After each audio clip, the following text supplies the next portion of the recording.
नमस्कार दोस्तों, हमारे चैनल पर एक बार फिर से आपका स्वागत है।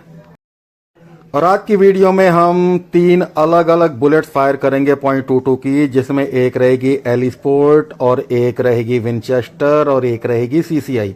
और तीनों बुलेट्स के एफपीएस अलग अलग हैं। सबसे कम एली स्पोर्ट्स है 1050 के आसपास, फिर है आपकी विंचेस्टर जो लगभग 1300 एफपीएस है जिसकी वेलोसिटी, और सीसीआई जो कि हाइपरसोनिक है 1650 एफपीएस।